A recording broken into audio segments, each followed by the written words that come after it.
बहुजन विकास आघाडीने असा आरोप केलेला आहे की एका मतदाराला 40,000 रुपयाचा भाव भारतीय जनता पार्टी देते. अरे बापरे, ते पकडलं का? आम्हाला काय माहिती नाही. आमच्यासाठी कोणी दुसरं कोणी वाटले असतील तर आम्हाला माहिती नाही. आमच्याकडे एकच मोठं अस्त्र आहे.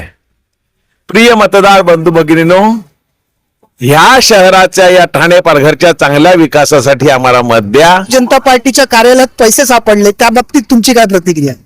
असं आहे, तिथे एकतरी मतदार होतं का हो? काल जो काही प्रकार झाला, पैसे वाटपाचा जो आरोप केला, त्या आरोपाचा आता आमदार राजन नाईक यांनी खंडन केलेलं आहे. काय सांगा? काय आता लोकांना ठाऊक आहे, पैसे वाटून कोणी मतं देत नाहीये. लोक पैसे घेऊन काम करणाऱ्या लोकांना मतं देणार. ऑपरेशन लोटसची देखील व्हीव्हीएमसी चर्चा होते. ना, ऑपरेशन लोटांची काही चर्चा होत नाही आहे. आम्ही काही सांगू शकत नाही. पडलेले लोक गेले, निवडलेला कोण गेला का? ज्याला लोकांनी नाकारलेला आहे त्याला आम्ही स्वीकारत नाही. तसे लोक फुटले तरी आम्हाला फरक पडणार नाही. टॉप 10 महाराष्ट्र न्यूज चॅनल मधून मी दीपक कोटेकर. यावेळेला मी उपस्थित आहे सोपारा इंग्लिश हायस्कूल. याच ठिकाणी ठाणे मध्यवर्ती जिल्हा बँकेच्या निवडणुकीचं मतदान सुरू आहे. आपल्यासोबत यावेळेला आपण जर पाहिलं तर भारतीय जनता पार्टीचे आमदार आहेत राजन नाईक साहेब. नाईक साहेब, आजचं जे मतदान सुरू आहे, कसा प्रतिसाद मिळतोय या मतदानानं? सकाळी 8 वाजता मतदान चालू झालं. आता मला वाटतं दुपारचे 2:30 पावणे 3 झाले आहेत. अतिशय शांततामय वातावरणात पण उत्साहामध्ये, मतदारामध्ये प्रचंड उत्साह आहे. उत्साहामध्ये मतदान चालू आहे. जवळजवळ 1087, 1185 पैकी 1087 मतदान झालं. आणखीनही मतदान होईल. त्यामुळे मतदानामध्ये उत्साह आहे. ते परिवर्तन निश्चितपणे होणार आणि होणाऱ्या मतदानामध्ये भारतीय जनता पार्टीला भरघोस मतदारांनी भारतीय जनता पार्टी ह्या जिल्हा बँकेमध्ये विजयी होणार. कालचा जो काही प्रकार झाला, पैसे वाटपाचा आरोप झाला, भारतीय जनता पार्टीच्या कार्यालयात पैसे सापडले, त्या बाबतीत तुमची काय प्रतिक्रिया? असं आहे, तिथे एकतरी मतदार होतं का हो? तिथे बाहेरचा कोण माणूस होतं का हो? कोणाच्या तरी कार्यालयात जायचं आणि पैसे आहेत पैशात पैशात म्हणून हे सांगायचं. मग त्या कार्यालयात त्याचे काय व्यवसायाचे पैसे असतील ना. त्यामुळे दूध का दूध आणि पाणी का पाणी होणार. अशा प्रकारे विवांतामध्ये केलं. अशा प्रकारे करू दे ना, त्यांची करण्याची इच्छा. आम्ही आमचं काम करतो, ते त्यांचं काम करतात. आम्ही मतदाराला जाऊन हात जोडतो की बाबा रे, आम्हाला चांगलं काम करण्यासाठी विजयी करा. ह्या बँकेच्या माध्यमातून आम्ही वसई विरार ठाणे पालघरची सेवा नाही तर संपूर्ण महाराष्ट्राची ह्या बँकेच्या माध्यमातून, महाराष्ट्रातली सगळ्यात अग्रगण्य असलेल्या बँकेपैकी एक बँक आहे. खूप मोठी बँक आहे. पण अन्य ठिकाणी याच्यात फायनान्स होऊ शकतं. आणि इथल्या लोकांना महिला बचत गट असेल, सेल्फ डेव्हलपमेंट असेल, सोलार सिस्टीम असेल, या अनेक कामासाठी रिझनेबल रेटमध्ये, माफक व्याजामध्ये ही बँक निश्चितपणे कर्ज देईल.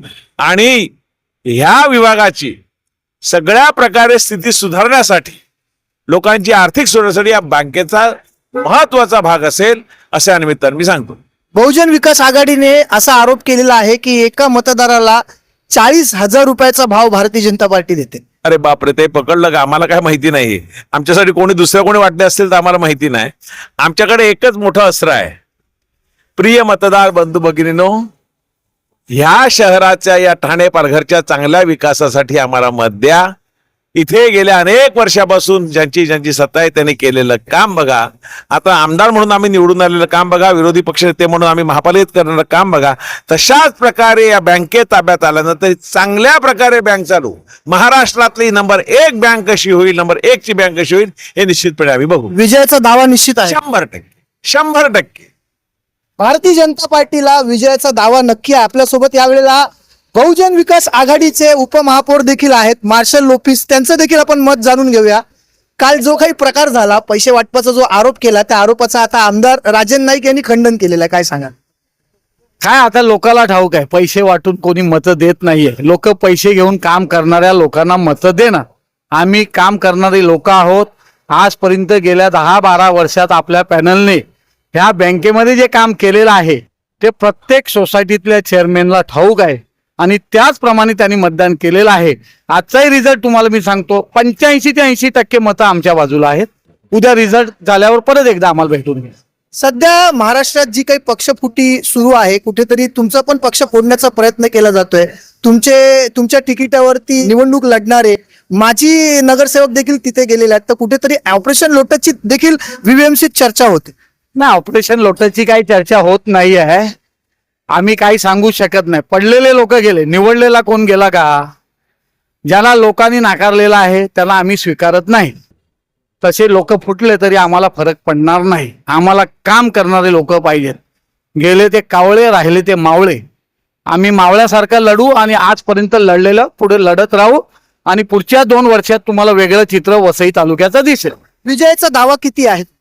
100%. बहुजन विकास आघाडीला देखील या निवडणुकीमध्ये विजयाचा दावा 100% आहे.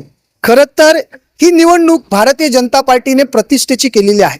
काल जो काही प्रकार झालेला आहे, या प्रकाराचा नेमका कोणत्या पक्षाला फायदा होईल, कोणत्या पॅनलला फायदा होईल, आपल्याला आता येत्या 24 तासात कळेल. परंतु या निवडणुकीला मतदारांचा मात्र उत्स्फूर्त प्रतिसाद आपल्याला पाहायला मिळते. Top 10 Maharashtra news, Vasai Virar.